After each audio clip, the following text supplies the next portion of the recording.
para quienes no pudieron juntarse en el momento en vivo.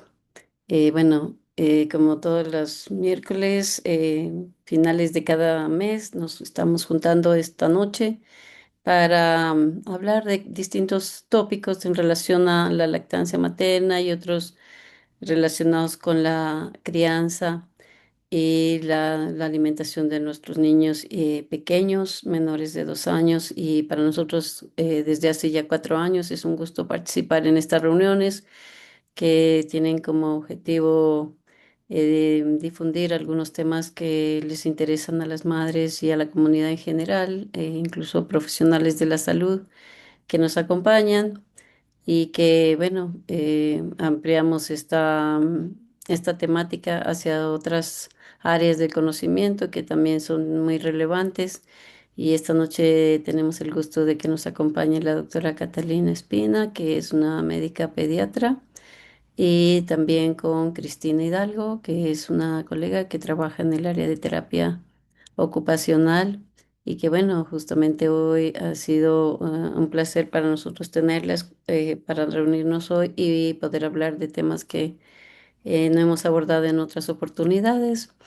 Así que bienvenidas a nuestro grupo de esta noche. Nosotros somos el grupo de Fumbasic e IFAN que trabajamos de manera a través de una organización no gubernamental que tiene una clínica de lactancia y alimentación complementaria y atención neonatal en Quito y que pues hacemos, como ya comenté antes, este tipo de actividades totalmente apoyando a las familias y a la comunidad en general para conocimiento de estos temas. Así que bueno, voy a permitirles compartir la pantalla un momentito para contar un poquito más acerca de nuestra fundación y después les voy a dejar con nuestras facilitadoras de la noche de ahora. Entonces quería presentarles el tema, el universo sensorial del lactante, inmadurez e integración de los sentidos en este bebé lactante. Bueno, que justamente nos convida a hablar de un tema que, como les digo, muy interesante, que está abierta también a que ustedes nos pregunten, les pregunten a la doctora, a la licenciada sobre la temática que ellas van a conversar un poquito y que se sientan en total libertad de poder interrumpir si fuera necesario mientras están conversando sobre su tema. Y también podemos tener mensajes o preguntas a través del chat. Bueno, la lactancia sostenida nunca fue diseñada para ser un esfuerzo solitario. Tu cuerpo sabe qué hacer, pero tu mente y tu corazón necesitan una aldea, una comunidad, un apoyo, un vínculo. Estamos en una nueva fase de la maternidad y estamos aquí también para acompañarte en la transición que este proceso a veces requiere de múltiples espacios. Entonces, en esta guía de los círculos, vamos a hablar como para recordar a quienes se están uniendo ahora a nuestra reunión, que el tema de esta reunión ahora es un enfoque en el desarrollo infantil y necesidades especiales, que nos acompañará la doctora Catalina Espina, que es un médico pediatra especialista en estas áreas de desarrollo infantil. Y también tenemos un enfoque en lo que son trastornos del desarrollo infantil e integración sensorial, que para este tema nos acompaña la magíster Cristina Hidalgo, que tiene una licenciatura en terapia ocupacional y que bueno, nos dan un enfoque más integral de todo lo que hemos venido conversando a lo largo de estas reuniones de nuestros miércoles. Bueno, nuestro servicio en Quito es un servicio de una clínica de lactancia y atención del niño pequeño, en especial de los bebés lactantes, donde trabajamos lo que es la atención neonatal, la musicoterapia, el apoyo y en la consejería en lactancia materna y los grupos como estamos haciendo esta noche, y que desde este mes de julio vamos a empezarlos también a hacer de manera presencial en Quito.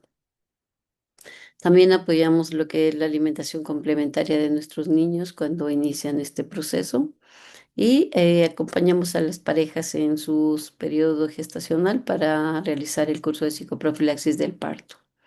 Así que bueno, muy bienvenidas esta noche nuevamente y esperamos que todo lo que podamos conversar esta noche les sea de utilidad. Nosotros, para recordar nomás que hacemos un grupo online el último miércoles de cada mes a las 20 horas y que este es un espacio seguro que permite compartir, escuchar y recargar energías junto a otras familias para saber qué hacer con nuestras dificultades, contarnos las cosas que nos están pasando y preguntar a los expertos qué opinan de nuestra condición para poder ser ayudados. Entonces, ahora les voy a dejar con la doctora Spin y con la licenciada Cristina para que conversemos un poquito y ellas nos cuenten también y se presenten con ustedes, ¿no? Muchísimas gracias. Gracias Eh, a ti, se, gracias a se ti también. siente muy lindo coincidir con personas que estén conscientes de que la crianza, la lactancia, son procesos que se deben hacer en tribu, no están hechos para que lo sostenga una sola madre.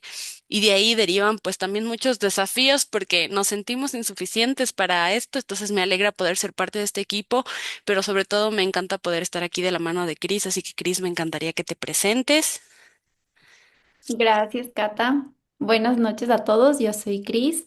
Soy terapeuta ocupacional, especialista en integración sensorial y en desarrollo infantil. Entonces, claro, Cata me invitó porque es un tema que me apasiona mucho y que hemos venido trabajando juntas. Así que es un gusto para mí estar aquí igual. Acompañar infancias, adolescencias, madres, padres, familias tampoco es un trabajo solitario, así que es importante que vean que atrás de lo que hacemos hay un equipo.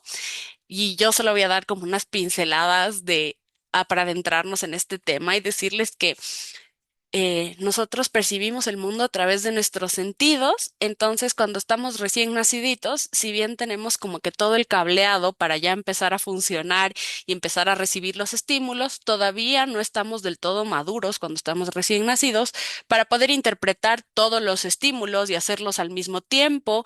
Es por eso que todos los primeros meses son un periodo de adaptación con el mundo externo, porque primero cuando se desarrollaron los sentidos tuvo que adaptarse al medio intrauterino. Dentro del útero ya escuchábamos algo, pero se oía diferente porque estaba amortiguado por el agua. La temperatura era un poquito más constante que cuando estás afuera.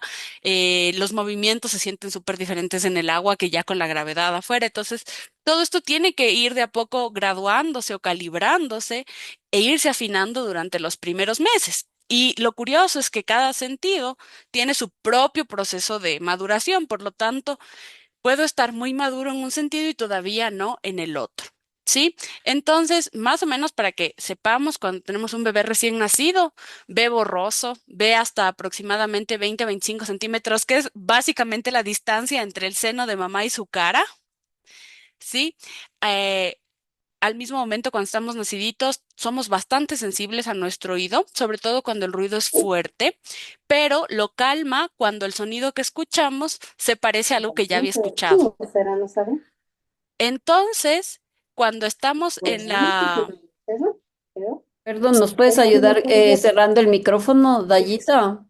Dayita, ¿tienes el micrófono abierto para que podamos escucharnos? Gracias, gracias. Entonces, como les decía, ese oído se va a sobresaltar ante ruidos nuevos o sonidos fuertes, pero va a encontrar calma en aquellos sonidos que ya conocía, como era la voz de su mamá, la voz de las personas que estaban cerca durante ese embarazo y frecuencias bajas rítmicas, sobre todo aquellas que oscilen en la frecuencia de nuestro corazón. El corazón de mamá late entre 60 a 100 latidos por minuto, así que claro, canciones que tengan ese tipo de ritmo pueden recordarle al bebé ese latido o tenerlo cerca del pecho. ¿Sí? Algo que también es importante recordar es que nosotros tenemos dentro de nuestro sentido del tacto diferentes sensaciones, porque una es el tacto superficial, otra es el tacto profundo, la temperatura, y es súper Es un sentido que ya está desarrollado desde que nacen y que se refleja también su integridad en ciertos reflejos que tienen los bebés chiquitos. Y otra de las cosas que está súper desarrollada al nacer es olfato y gusto. Los primeros olores y sabores de tu bebé estaban desde la pancita y es súper importante porque desde ahí empieza su preferencia de sabores, porque aparentemente algo de lo que comemos ya se va saboreando por ahí en ese líquido, en particular ciertas sustancias que pueden atravesar. Entonces ya hay esa preferencia y pues por naturaleza va a haber una preferencia por la leche materna y su sabor. El tema es que estos son los sentidos que nos enseñaron en la escuela y nos faulearon porque no nos enseñaron el resto. Entonces, estos son solo la punta del iceberg, cuando nosotros por dentro tenemos otros sentidos importantes para integrar. El Ujú, vestibular, que es como cuando ustedes van en el carro y cogen la curva y ustedes, su cuerpo sabe que cogieron la curva. ¿Sí? Y saben que hay gente que es muy sensible a esto y dice, no, es que esta persona se marea en los carros. Ese sentido que se está activando es tu vestibular, el que te dice cómo estás en equilibrio. Ese sentido que a unas personas les hace disfrutar un montón el sub y baja y a otras les hace que no lo soporten, ese es el vestibular. Además tenemos propiocepción, que es la conciencia de tu cuerpo. ¿Cómo está tu cuerpo? ¿Estás acostado o no? Y no sé si se han percatado cuando los bebitos están recién nacidos que eventualmente se golpean o se aruñan ellos mismos sin del todo una conciencia corporal de que su mano se está acercando a su cara y que va modulándose con el tiempo e inclusive se vuelve notorio cuando empiezan a llevar estos objetos a la boca y ya saben que esa mano puede alcanzar su boca. Y un sentido interoceptivo, que es cómo te sientes a ti mismo, tus señales internas, básicamente, lo que usas ahorita para decir, tengo hambre, tengo frío, tengo sueño, tengo ganas de ir a hacer pipí, debo ir al baño, son señales internas de tu cuerpo, ¿sí? Entonces, tienen que ir de la mano el desarrollo de todos los sentidos para un adecuado desarrollo, pero además todo esto va a influir en que lacte, porque mientras lacta va a verte, va a escucharte, te va a sentir, la temperatura tiene que ser adecuada, tiene que sentirse seguro, bien sostenido, en apego y adicionalmente respondiendo a la señal de hambre, ¿sí? Como les decía, tenemos estos sentidos que nos ocultaron, o si nos dijeron tienen 5 sentidos y es como, no, perdón, nos enseñaron un poquito por encima, porque son los sentidos más superficiales. Este está en el oído interno, nos permite saber en qué postura estamos y cómo lo vamos a ver o cómo vamos a detectar que está calibrando este sentido, porque eventualmente con el tiempo los bebés tienen que tolerar los cambios de posición, ¿sí? Empiezan a hacer esfuerzos para levantar la cabeza. Y muchos de ellos pueden mostrar ya sea efectos calmantes o reactivos cuando son mecidos y eso nos da como señales de cómo va esa madurez de ese sentido vestibular y tampoco abusar de él. El sistema propioceptivo es aquel que funciona con los receptores de mis articulaciones para saber cómo estoy, para saber dónde está cada parte de mi cuerpo y qué tanta fuerza debo ejercer al hacer algo. Entonces, esto permite a los niños, por ejemplo, sentir un abrazo cuando es profundo, o cómo te queda la ropa, si te queda ajustada, si te queda flojita. Se puede evaluar cuando vemos cómo patalean contra las superficies, cuánto es su esfuerzo cuando empiezan a hacer sus primeros movimientos y sus primeras posturas. Y como les decía, el interoceptivo es cómo mandan señales nuestros órganos internos para nuestro cerebro y decirnos cómo nos sentimos. Este es uno de los que más tardamos en integrar. Si ustedes se dan cuenta, ya estamos corriendo, pero todavía corremos con pañal. Entonces, quiere decir que ya nos desarrollamos de manera motriz gruesa, probablemente motriz fino, ya cojo cosas muy chiquitas, estoy empezando a rayar, pero todavía no logro coordinar la señal interna de voy a orinar, voy a cacar, pedir ir al baño y hacer la acción de responder. Entonces, este puede ser el que un poquito más tarde en integrarse y nosotros también tenemos que aprender a respetarlo, sobre todo el hambre, porque el hambre viene intacta de fábrica, nosotros lo vamos dañando de a poquito, forzando a terminar platos o dando de comer antes de hora. Entonces nosotros vamos aprendiendo que podemos comer más allá de nuestra saciedad, dañando un poquito este sistema propio que tenemos de protección. Entonces, ¿cuál es el gran reto de nuestro cerebro? Integrar todas las señales. ¿Sí? empezar a hacer una percepción intermodal. Entonces, cuando estoy en un lugar, aprender a saber que hago caso a lo que me están diciendo en esta reunión y no al ruido que viene de la calle, entendiendo que esta persona que habla y que se mueve y que yo escucho un sonido es la misma, es parte de una misma realidad. Y para que esto suceda, tiene que haber de alguna manera un entorno propicio de la cantidad de estímulos adecuado, y eso es algo que quiero hablarles aquí, porque es importante que resaltemos que nos han vendido mucho de estimula a tu hijo, estimula a tu hijo, estimula a tu hijo, y en realidad existe un nivel de estimulación o un umbral de estimulación que permite la maduración óptima de los sentidos, y existe otra que puede ser un poco contraproducente, llegar a la sobreestimulación, a la saturación, y eso finalmente se traduce en la desregulación de tu sistema nervioso, irritabilidad, dificultades o desafíos que puedas tener para aprender cosas nuevas. Y dependiendo la edad, aprender cosas nuevas puede ser tan simple como agarrar un objeto, tan simple como tratar de llevártelo a la boca, y obviamente más adelante otro tipo de aprendizajes. ¿Sí? Entonces, algo que llamamos mucho es a no la estimulación temprana, sino la estimulación oportuna y la atención temprana. Darme cuenta a tiempo cuando necesita la estimulación por parte de un profesional. Entonces, como les decía, tenemos que, perdón, desde el área que maneja mucho Cris, se evalúa si un bebé tiene esta estimulación en un volumen bajito o en un volumen alto, si está recibiendo mucho el estímulo o si lo está recibiendo de una manera diferente a como esperábamos que lo puede responder. Se puede mostrar de múltiples maneras cuando son bebitos chiquitos, como desde la intolerancia a ciertas posturas, el tener posturas, por ejemplo, de gran desinterés, estar muy flojitos de tono.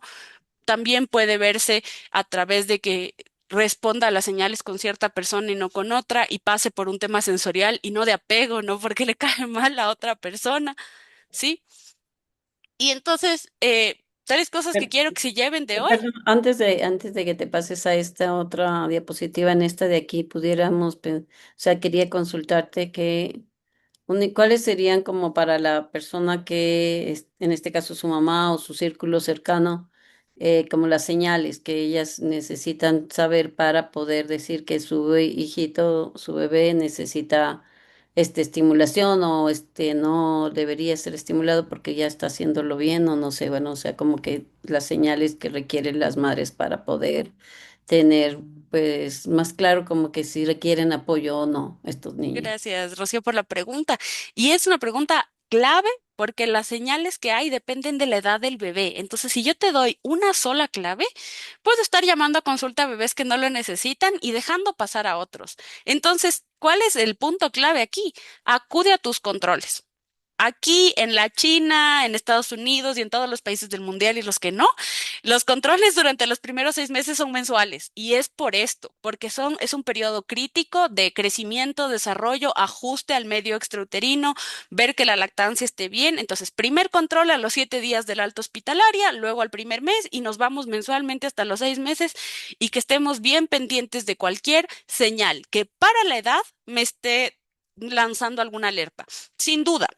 Señales que pueden ser un poquito más universales. Si tú ves que tu bebé tiene más de 2 meses y realmente le cuesta mucho sostener su cabecita, se le va para los lados. Si es más de 2 meses que tiene y tiene este tipo de signos, nos está hablando de un desafío para sostener este cuello. Puede ser desde la fuerza o desde los sentidos, y hay que evaluarlo. Otro signo muy importante durante todo el periodo de lactancia, la irritabilidad o el llanto constante. ¿Sí? Puede ser signo de enfermedad, desregulación sensorial, puede haber múltiples causas, pero justo ese llanto constante nos llama a una revisión por parte de un profesional para evaluar por dónde viene. Y cuando son un poquito más grandes, te vas a ir dando cuenta, si es que somos sensibles, de que tú vas a decir, es que a mi bebé le gusta esta textura, no le gusta esta otra. Yo a mi bebé no le puedo poner cerca de esas cobijas que son peludas porque se molesta. Mi bebé cuando escucha un ruido se tapa sus oídos. eh, y en general vamos a ir, nosotros mismos vamos descubriendo qué les gusta y qué no cuando tenemos una mirada sensible. Mónica, tienes levantadita la mano. Sí, mucho gusto, doctora. Quería preguntarle algo que alguna mamita me comentó y para mí era una pregunta que yo les fui sincera y le dije, mira, tendrías que consultar con un especialista. Ella me preguntó si era posible detectar el autismo desde muy temprano, porque parece que el hijito de ella, pues no lo detectaron, o ella sentía eso, porque ya cuando yo la conocí, ya esta niñita tenía 4 años y recién le habían empezado el tema de buscar los especialistas y todo. Entonces, eso yo quería preguntarles a ustedes, ¿se puede cuando un niño es bebé, por ejemplo, en los primeros 6 meses de vida, saber si Es tiene autismo? El autismo es un neurotipo y no como tal un diagnóstico, entonces sí hay características que se pueden presentar desde edades tempranas, acorde a las sociedades internacionales y para evitar que hayan malos entendidos en el diagnóstico, solo se puede realizar desde los 18 meses. Sin embargo, desde tan temprano como los 6 meses y como mamá identifican señales de sobrecarga sensorial, de variaciones en sus estilos de comunicación, y sobre todo cuando en la familia sabemos que hay autismo, entonces decimos, bueno, este niño probablemente va a venir con un neurotipo autista y puedo intervenir oportunamente para apoyar sobre todo con estrategias de comunicación y de regulación. Entonces, no se puede diagnosticar a los 6 meses, pero sí como pediatra identificamos cualquier tipo de desafío que puede ser intervenido mientras más oportuno, mejor. No necesitas un diagnóstico médico para hacer intervenciones en el área de desarrollo y de estimulación. Muchas veces tenemos niños, por ejemplo, que no alcanzan a cumplir criterios de retraso de desarrollo, pero yo ya veo que hay un área que se me está quedando atrás. Ok, buscamos la estimulación oportuna para ir nivelando e identificar si este desafío que tuvo en esta área se debe a que no ha tenido oportunidades de aprenderlo, a que no puede hacerlo, que es diferente, no tiene la fuerza, no tiene el tono, o realmente es por cómo está percibiendo el entorno. Y las tres cositas que quiero que se lleven el día de hoy, sí, sobre todo para mamás lactantes. Mm. No necesitan nada caro, no necesitan nada de la juguetería. Les prometo que el mejor juguete somos nosotros. O sea, el mejor estímulo sensorial viene de mamá y del cuidador, del rostro, de la voz, de cómo cantemos, aunque cantemos mal, el olor nuestro que podemos tener, ¿sí? La luz natural del día, la oscuridad natural de la noche. Y la mayoría de cosas que necesitamos para estimular a un bebé están en nuestra casa, están cuando le damos el baño y tiene contacto con el agua tibia, cuando luego siente esos roces y esos topecitos con su toalla, cada vez que estamos cambiando el pañal y estamos acariciándolo. Es decir, realmente no necesitan objetos sofisticados para prestar una adecuada estimulación. Otra cosa que es importante es una cosa a la vez. Cuando son bebitos, y ya te doy la palabra, Oscar, dame un segundito. Cuando son muy bebitos, tenemos todavía inmaduros los sentidos y necesitamos que vayan conectándose. Entonces, no le demos un estímulo audiovisual más allá de nosotros gesticulando y hablando. En- si vamos a mostrar imágenes, son imágenes. Si vamos a poner música, es la música. Si vamos a masajear, es masajear. No sobrecarguemos de estímulos, ¿sí? Para que él pueda percibir el estímulo a la vez. Y el poder de las pausas es indispensable.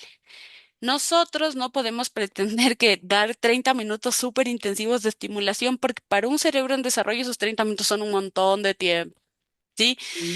Nosotros no tenemos percepción de tiempo, entonces tener cuidado con, es mejor 5 minutos cada vez que cambiamos el pañal, ¿sí? Que va a ser a lo largo del día, que hacer cosas como muy intensivas. Y esto lo digo en el sentido de la estimulación en casa.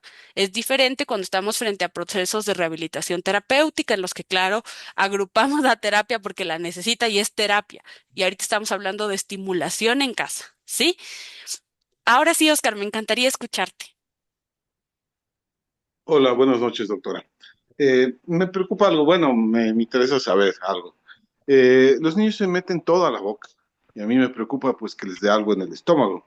No sé si es conseguirles un juguete o algo, o una zanahoria o algo que se metan a la boca para que no estén metiendo todo a la boca, las manos y todo eso en general. Entonces, eso, doctorita, preguntarle. Algo más quería, pero ya me de acuerdo. Oscar, la oralización es parte del desarrollo habitual y es una de las preocupaciones más frecuentes de papás. Depende mucho de la edad que le puedes ofrecer. Si tiene entre 4 a 6 meses y todavía obviamente no podemos meter nada que no sea leche materna, puedes utilizar mordedores fríos, sobre todo si es solo para oralizar, porque a veces también es una forma de rascarse las encías porque estamos empezando dentición, ¿ya? Si es más de 6 meses, pregunta con tu pediatra alimentos que estén ya en la dieta de tu peque, pero en general palitos de zanahoria, súper buena opción, ¿sí? Para ayudar a que a que oralicen. Por otro lado, podemos tener un aseo mediano habitual de las manos, es decir, con agua y con jabón, no necesariamente alcohol. Y recordar que la teoría de la inmunidad nos dice que mientras más pequeños nos exponemos a gran variedad de gérmenes y cosas, nuestro sistema inmune aprende mejor a defenderse del mundo. Y esto se demostró mucho en los años 80 y 90, que habían mamás que ponían a sus bebés como en burbujitas, que cuidado y cogen cualquier cosa sucia, es que no puede salir al patio, que no se puede meter nada a la boca, y esos bebés presentaban una inmunidad deficiente cuando se enfrentaban al mundo real. Entonces, sí hay que tener como un cuidado de aseo básico, pero tampoco se estresen tanto. Eventualmente nos va a dar diarreas, sí, nos puede llegar a dar. Sobre todo cuando convivimos, por ejemplo, con mascotitas y entonces en sus patitas pueden traer algún tipo de cosas desagradables de la calle. Entonces, mi recomendación como limpiarles con pañitos al llegar a casa, pero tampoco podemos ser exagerados. Va a pasar. Y si pasa, tenga a la mano el número de tu pediatra para que puedas actuar de la manera más oportuna en el momento inmediato si eso sucede. No debemos interrumpir la oralización. Pueden suceder cosas como que se interrumpa la introducción de alimentos, ¿sí? Puede además generar como también hábitos de asco respecto a lo que está alrededor de la boca. Solo hay que respetarlo como una fase y algunos niños mantienen la oralización más allá del periodo de inicio de alimentación. En esos casos, también contamos con juguetes sensoriales que se puede llevar a la boca de materiales que son médicamente probados, que no van a intoxicar al niño y que le permitan mantener su estrategia de regulación. Pero cuando ya se ha sostenido, ahí ya tienes que ir donde tu pediatra o llamarle a la Cris para que lo veamos desde esa área de la integración sensorial. ¿Cómo podemos aprovechar ahora que sabemos que hay 3 sentidos más de los que nos enseñaron habitualmente? Recordar el poder de un pequeño masaje con un tacto profundo y firme de nuestra parte, ¿sí? También cuando hacemos porteo y damos esa seguridad corporal, ayuda a la maduración de la propiocepción. Y cuando estamos jugando con él, no sé si han puesto sus manitos en los pies y ellos nos patean o como que tratan de empujarse y hacerse para atrás como gusanito, permitirles para que se desarrollen. En la parte vestibular, eh, en general los movimientos los hacen madurar, entonces eventualmente mecer de manera rítmica y lenta, portearlo, por ejemplo, la postura es propioceptiva porque hay presión, pero cuando ya me muevo involucro el vestibular. Y aquí algo que sí quiero aclarar, por favor, evitar movimientos bruscos, ¿sí? Y tener mucho cuidado porque el cerebro del bebé está flotando en su líquido y es todavía un poco susceptible a que si yo hago movimientos bruscos, ese cerebro se impacte de arriba para atrás, ¿sí? Eso es lo que llamamos como el síndrome del bebé agitado. Entonces, tener cuidado con la velocidad con la que podemos mecer o hacer un bebé y cuando son muy chiquititos, por favor, no los suspendan en el aire como si fueran juguetitos porque en realidad no lo son, ¿sí? Y la interocepción, una forma de ayudar a una maduración progresiva en el tiempo, es cuando verbalizamos y decimos, siento que tienes hambre, tienes hambre, cuando tienes hambre te doy de comer. Y así le permito ir de a poco asociando las palabras hambre, comida con ese sentimiento. Y también cuando yo manejo como unas rutinas establecidas tanto para comer y sueño, sobre todo cuando ya iniciamos complementaria la rutina de comida. Antes de eso, la lactancia exclusiva implica libre demanda y libre demanda es libre demanda. Entonces, eh, yo sé que hay familias a las que les funciona muy bien generar horarios de lactancia, no obstante, no es una recomendación médica, sino una adaptación familiar. Y aquí es lo que nos preguntaba Rocío, cuándo sé cómo pedir apoyo? Si tienes un bebé entre 0 meses y 12 meses, la irritabilidad extrema y constante, por favor, hay que buscar apoyo. Si es que tengo muchos desafíos para el sueño y para la alimentación, sobre todo porque no duerme lo suficiente, contando todos los periodos de sueño nunca superan los 30 minutos, para alimentarse hay una lucha constante, o regresa la comida o no la acepta. Cuando hay reacciones como que vuelven difíciles cosas habituales como cambiar pañal o bañar, lo que nos están avisando de que algo en su propiocepción y el tacto está reaccionando de una manera amplificada. Si vemos que no fija su mirada con nosotros o no sigue los objetos como fuera esperado acorde a la edad, obviamente esto no va a pasar al mes de edad, tenemos que esperar, darle chancecito. O si vemos que tiene reacciones como de sobresalto muy marcadas ante ruidos que son habituales de la casa. Entonces, si me dicen, no, es que mi bebé sí llora cuando pasan esas motos que suenan feo, ok, es un ruido muy estruendoso. Pero si tú me dices, mi bebé llora cada que se me cae una cucharita, cada que cierro la puerta, hay que identificar por qué hay esa hipersensibilidad al ruido. Entonces, si ustedes ven cualquiera de estas señales, por favor, consulten con su pediatra o con un terapeuta ocupacional certificado. Y recordarles así lo más importante, que el entorno más rico y nutritivo para los sentidos de tu bebé es su cuidador y su mamá. Nos pregunta Oscar en el chat, ¿qué tan cierto es que hay que pintarles la naricita? Pues la verdad, nada de cierto. ¿Sí? Si el estrabismo es normal en los primeros meses de vida hasta que se fortalezcan la musculatura ocular, y si tienes inquietudes respecto a la fijación de la mirada o estrabismo en tu peque, porfa, acude a tu control para que podamos determinar hasta qué momento es fisiológico, o sea, es parte de su desarrollo normal, o ya amerita una intervención por parte de oftalmo, pero definitivamente pintar la nariz no va a hacer diferencia en ello. Ya, muchas gracias, Catalina. Y la otra consulta en relación a este tema de los niños pequeños, en especial de los bebés menores de un año. Las mamás cuando los niños lloran en general utilizan como vibrarlos, o sea, como que agitarlos un poco entre sus brazos para que en teoría es una forma de calmar al niño, ¿no? En realidad yo a veces pienso que no va así, no va en esa línea siempre calmar. Entonces, ¿cuál es tu opinión respecto a esta actitud a veces materna, ni siquiera solo de la madre, también a veces de familiares, ¿no? Me Cuando un niño encantaría llora, ajá, que la Cris intervenga para esta pregunta. ya, dale, dale, claro. Sí, tomando en cuenta todo lo que nos dijo Cata de los sentidos, el mecer es un movimiento que está de una u otra manera como estimulando al sistema vestibular, que es el que nos ayuda a nosotros como todo esto de el procesar el movimiento y también el control de mi postura. Entonces hay diferentes tipos de movimientos que podemos dar. Y generalmente el movimiento lineal suave tiene una función regulatoria o modulatoria. Es por eso que se usa mucho este movimiento. Claro, hay otros que lo pueden llegar a hacer así como un poco más fuerte y eso es más, es un movimiento como más estimulante. Entonces, lo ideal sería primero como tener como justo muy afinado este ojito que nos dijo Cata de cuáles son las preferencias de mi bebé, cuáles son las reacciones de mi bebé, qué le funciona a mi bebé, porque a un bebé puede funcionarle lo suave, pero a otro sí le puede funcionar algo un poco más intenso o abrazos mucho más fuertes. Entonces, no, Como ajá, agitarlos. Y también tal vez exactamente. depende de la edad del niño, porque digamos, a veces estamos hablando también de niños muy chiquititos.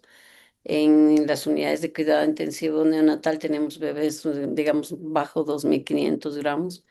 Entonces, no sé si correspondería en esta condición, digamos, de riesgo, que este tipo de movimientos se hagan así igual o cambiaría por la condición del bebé.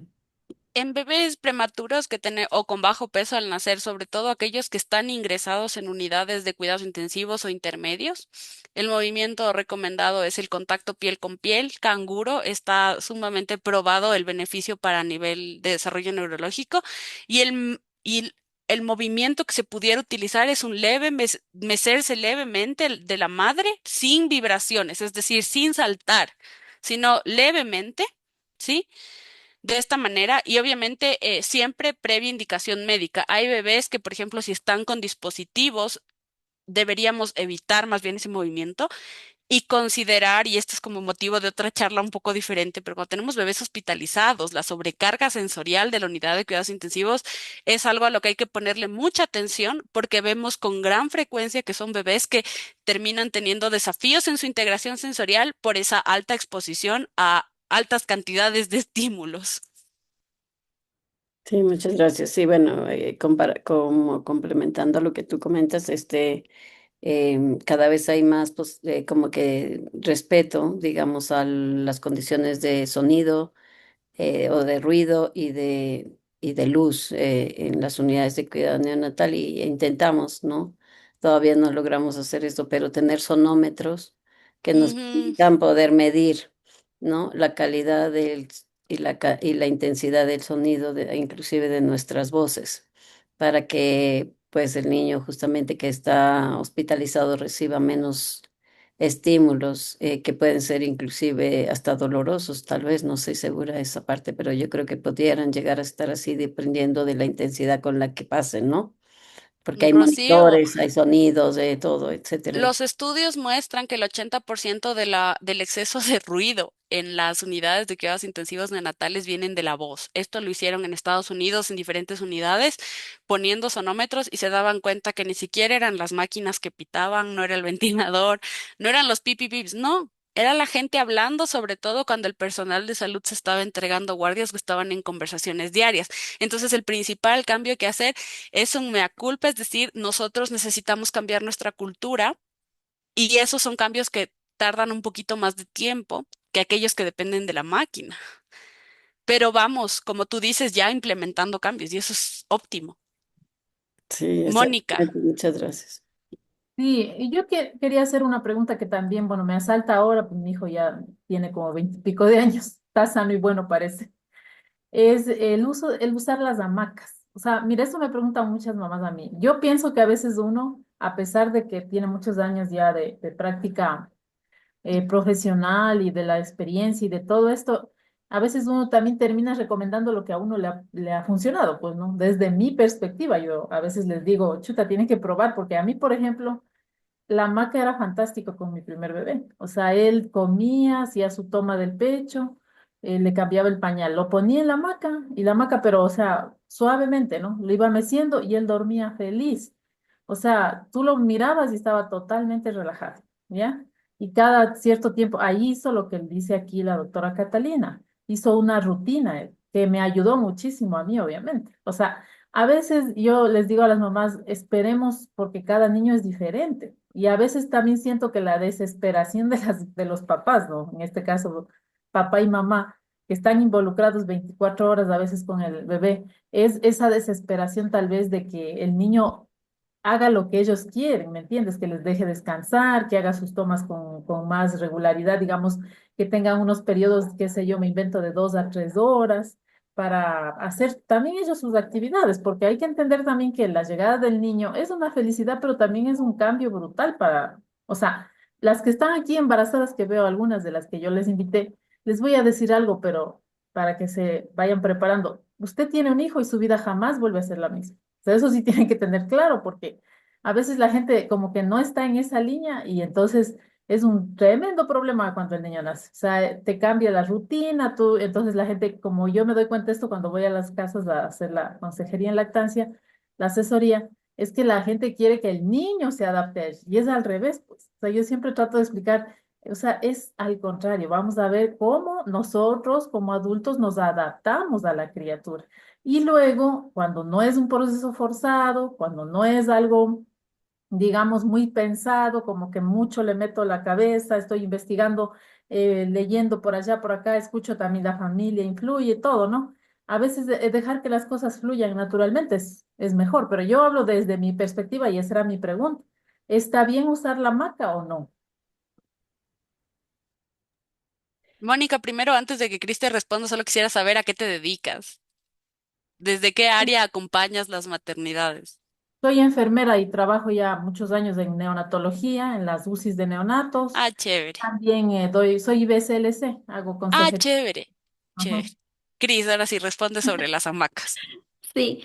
Como decía, igual como Mónica, depende porque cada niño es diferente y tiene necesidades diferentes. Entonces, por eso Cata recalcaba mucho esto de acudir a un profesional para que te pueda dar estas respuestas, ya sea pediatría o dentro de terapia ocupacional, bajo el modelo de integración sensorial, tenemos cuestionarios sensoriales que están dirigidos para bebés que nos pueden dar como una mejor respuesta o una guía mucho más clara de cómo puedo ayudar yo a la regulación de mi bebé, pero también hay que tomar algo muy importante, o sea, tomar en cuenta algo muy importante, que el bebé como tal no se puede regular solo, necesita un corregulador y los correguladores son en este caso los cuidadores. Entonces, la regulación y el autoconocimiento de el cuidador, de cómo yo como mamá me regulo en estos momentos de crisis, de llanto, también es bien importante.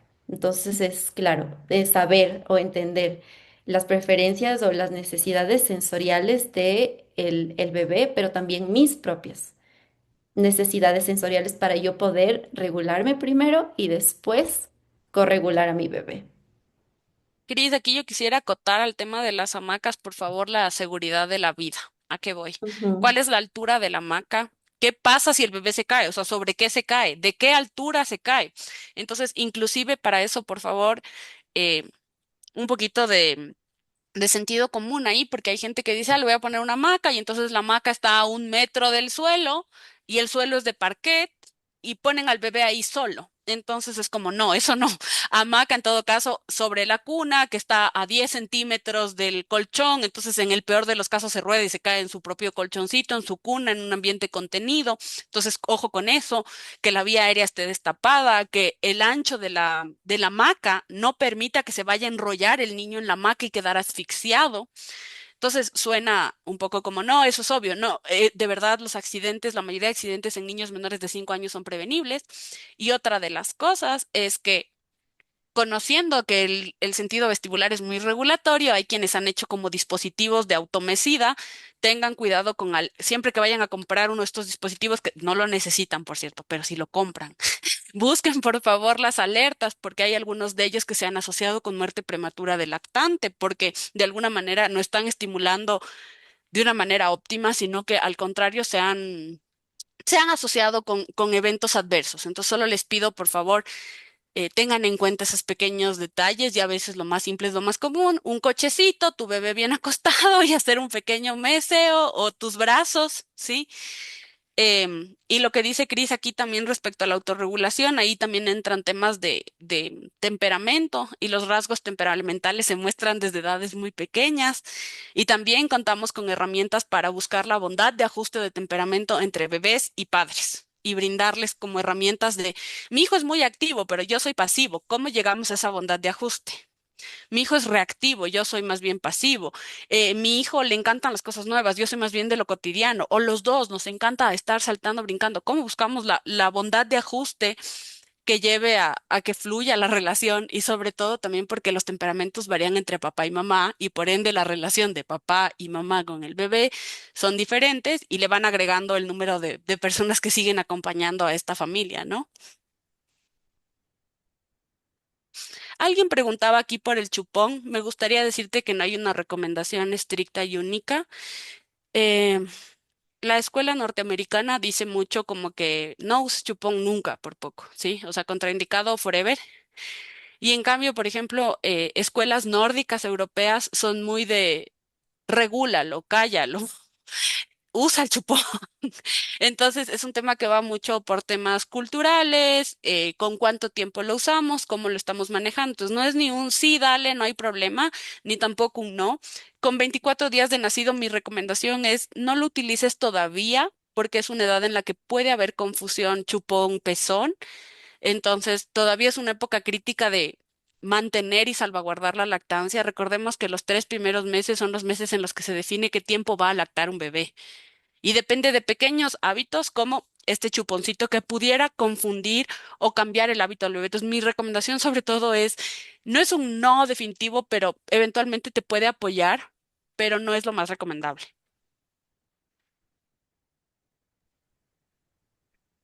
Sí, en verdad, cuando nosotros hablamos de este tema de la confusión de pezones en los primeros momentos de la lactancia, pues recomendamos el no uso de este dispositivo para que el niño más bien adapte su función de succión y deglución al pecho de su mamá y evite este contacto con chupones que a veces lo confunden y hacen que el niño cojo a veces hasta pueda llegar a rechazar el pecho. Entonces, básicamente en este sentido, nosotros hacemos una limitada o casi nula recomendación de uso. Porque a veces yo decía, es como cuando no le quieres cargar para consolarlo, le pones el chupón para que ya no siga llorando. Entonces, es como que no lo hacemos en el sentido que tal vez tú comentas, sino que más bien es como para que ya no sé, pues no es la palabra tal vez mejor, pero como no moleste mucho, entonces ya necesitamos que el niño se calle y le pones este dispositivo en la boquita. Y la otra cosa que quería comentarles, que bueno, no sé, no hemos hecho nunca en Ecuador esta idea, porque la vi en Brasil en alguna unidad de cuidado intensivo, que usan también hamacas adentro de las incubadoras. Y entonces es para justamente mecer al bebé mientras está allí, que obviamente está solito y está muchas horas a veces solito. Entonces, en este hospital donde se habían usado, donde están usando esta hamaca, pues a mí también me pareció algo así no muy novedoso y decía, ¿cómo así la usan? Y sí, la utilizaban adentro de la incubadora, la tenían igual colgada, ¿no? Entre las dos partes de esta cunita interna, esta cápsula que es como la incubadora. Y, y decían que los niños estaban bien y que se sentían menos llorando, etcétera, ¿no? Pero obviamente que la condición, pues, o sea, es mucho más controlada, ¿no? Que una que, como la que comentabas tú antes de tenerla, como decir, porque la mamá se le ocurrió que esto es un mecanismo también para ayudarle a que el niño pueda descansar, ¿no?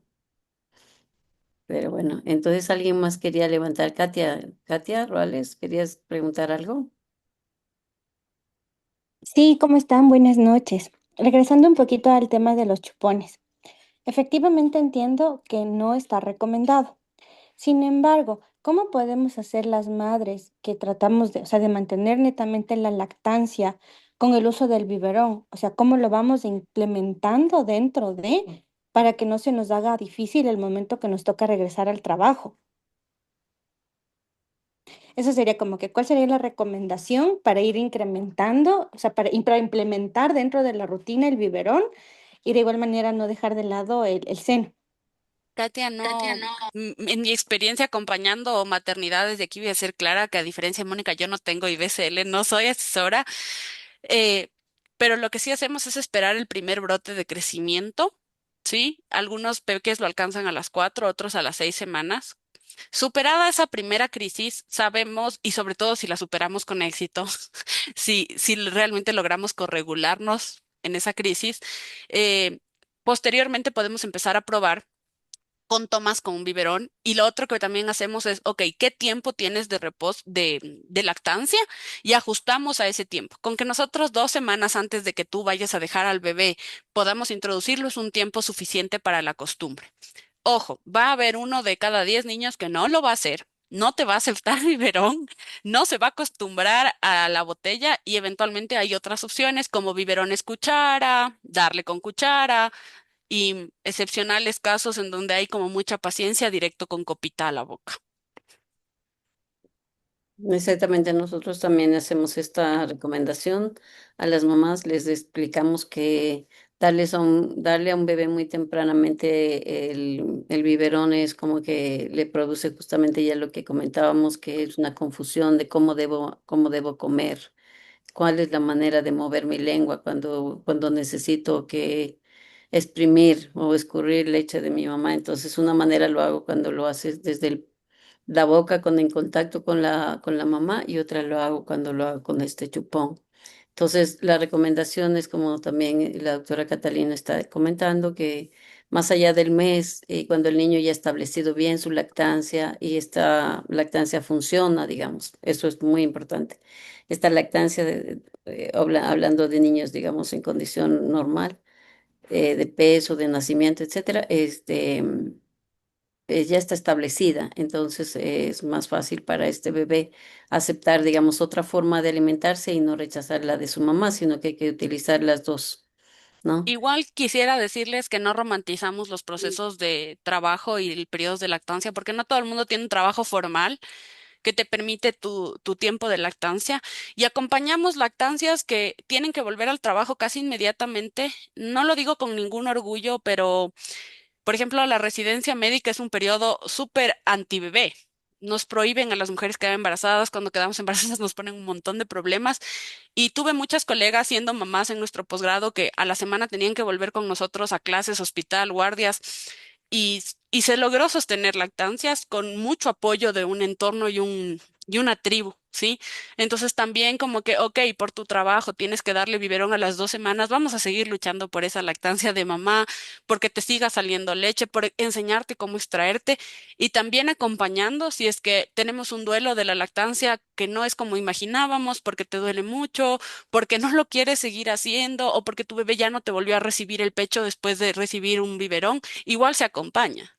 Porque aunque nosotros busquemos preservar las lactancias, sabemos que no todas van a ser iguales y tampoco podemos desde el acompañamiento juzgar, culpar o aumentar la ansiedad que genera enfrentar estos procesos diferentes, diferentes a lo descrito, a lo soñado, a lo recomendado y a lo que esperaba cada mujer que ha sido mamá. Sí, exactamente. O sea, idealmente queremos que eso pase, pero no es posible en el 100% de casos. Yo pienso que hay mucho más éxito en aquellas mamás que reciben apoyo. Por supuesto que sí, y no solo apoyo de su familia directamente, pero también del entorno, como por ejemplo las personas del trabajo, la gente con la que comparte, ¿no? Inclusive el ánimo para seguir, digamos, ¿no? Porque no es que está tan difícil, pero digamos, resulta que necesitas sacarte leche, resulta que hay que hacer pausas, resulta que pues te molesta que el pecho está duro, que te duele cuando está lleno y no estás con el bebé, que también te debes sentir un poco triste por no estar allí. Bueno, muchas sensaciones. Pero como no es la idea de que vamos a culpar porque ya pues saliste de casa, ya no estás más con el bebé en el tiempo, digamos, 24/7.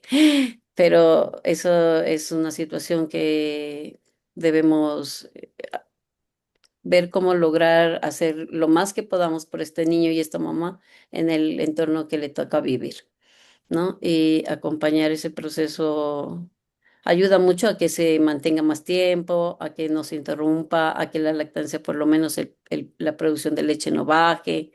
O sea, situaciones que van a ser mucho más positivas que aquellas mamás que posiblemente que tuvieron que dejar de una vez así de súbito y no lograron esta transición, digamos, de la casa al trabajo, de la casa al estudio, ¿no? Pues este espacio también es justamente eso, ¿no? Se trata de apoyarnos, se trata de buscar formas, digamos, o recomendar acciones que te mejoren, ¿no? No como del 10/10, Eh, pero bueno, ¿cuánto vamos a llegar? Digamos a 8, ¿no? Bueno, buenísimo, felicitaciones, esta mamá lo logró. Y así es, eso es la idea de nosotros cuando estamos haciendo estas actividades, conseguir expertos como Catalina, como Cristina, que justamente nos dan algunas luces sobre cosas que posiblemente en nuestra área, pues hay muchas situaciones que no dominamos y por eso mismo es enriquecedor el tenerlas con nosotros ahora, ¿no? Y Oscar levantó la mano. Sigue nomás. Bueno, con respecto al tema, tengo una pregunta y una opinión acerca de lo que acaban de comentar. Yo pienso que todos somos un equipo, ¿no? En el hogar, la familia, los papás, los mamás, los abuelos, todos somos un equipo. Yo no le dije a mi esposa, renuncia, ella tenía un buen trabajo, pero cuando nació nuestro primer hijo, ella decidió renunciar. Yo no le dije, obviamente, yo lo que me hice más bien es esforzarme y conseguirme otro trabajo, de otras entradas y decirle, pues bien, ¿no? O sea, yo creo que el mejor cuidado para un niño es la mamá, o sea, si hay que hacer pausa, yo también aconsejo de alguna u otra manera, lo poco que sé, digo, el mejor cuidado viene de la mamá, no es de los abuelos, no es de una persona externa, no es de la empleada, sino yo pienso que es de la mamá al 100%. Y los primeros años yo pienso que es lo vital, lo más extraordinario que un niño pase con su mamá. Y se desarrolla muy bien mi primer guagua, pues dando gracias a Dios, siempre sanito, ha crecido mucho, muy inteligente. O sea, no tengo que decir, pero fue por la decisión de la mamá, por haber decidido por su hijo. O sea, después, en tal caso, ya el guagua es independiente, es grande. Ahora sí podría conseguir un trabajo, pero no, pues decidimos tener otro hijito, porque nos gustó el primero, así que ya viene el segundo, la segunda. Entonces, yo creo que eso también es, en Chévere. aras a veces, muchas veces de tener más y de acumular más y de tener más, sacrificamos o exponemos o descuidamos el crecimiento y el desarrollo y el cuidado de nuestro guagua, ¿no? Entonces yo pensaría que a veces es frenar un poco, o sea, no es que ingrese bastante dinero, pero lo necesario para no estar, no tener necesidad de ropa, de comida, de los servicios básicos. Obviamente nos vamos a abstener de algunos lujitos, de algunas cosas que podríamos en este momento no necesitar, pero va un niño bien, ¿no? Va un niño bien. Esa es mi opinión acerca de eso, que la mamá yo creo que es el 100%, o sea, al menos los 3 primeros años, debe ser vital. Sí, obviamente sé que hay mamás que son madre y padre, pero para eso existen los juicios de alimentos, ¿no? Entonces ahí le siguen juicios de alimentos al pana y que empiece a proveer ahí de alguna u otra manera. Y también hay muchas maneras, ¿no? De estar apegado de tu hijo y seguir produciendo y seguir haciendo, generando recursos para el hogar. Sí, entonces eso es mi opinión. Y la pregunta es, cuando los niños, pues cuando son pequeñitos les da fiebre, pues, para complementar la idea de las encías, quería saber si cuando les está saliendo los dientes es normal que les dé fiebre. Eso no es. Y muchas gracias por la capacitación, está muy bonito y muy interesante.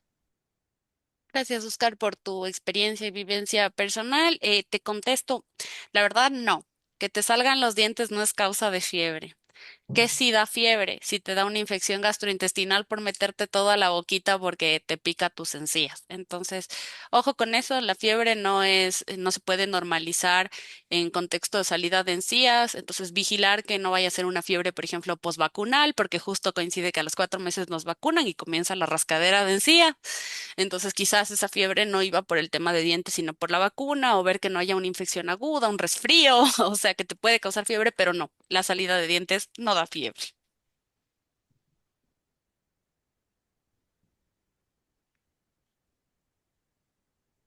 No, no sé si tienen algunas otras inquietudes o alguna otra pregunta que quisieran o ¿Sabes que comentario. encontré en el chat algo que no había contestado? Y es que preguntan si es recomendable ajustar los brazos para dormir. La verdad, no. Ah, Se dale. considera que la hora de sueño segura es que tu bebé esté boca arriba en una superficie que no se hunda, que sea suave, pero no, que no se deprima, ¿sí? Con la cabeza ligeramente elevada con respecto al resto del cuerpo y con sus manos libres, porque inclusive desde el primer momento, sus manos pueden ser su primer mecanismo de protección frente a cualquier objeto que pudiera caer sobre su rostro.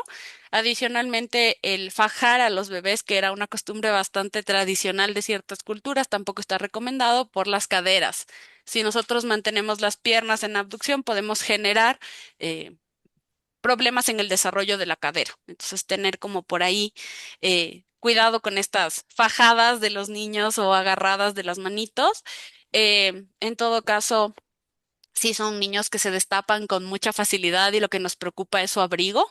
Existen un tipo de pijamas para bebés que son como bolsitas, entonces como que las piernitas quedan como en un sleeping y de esa manera pueden moverse sin destaparse y buscar opciones que encajen, pero no, de preferencia no le agarren los bracitos mientras duerme.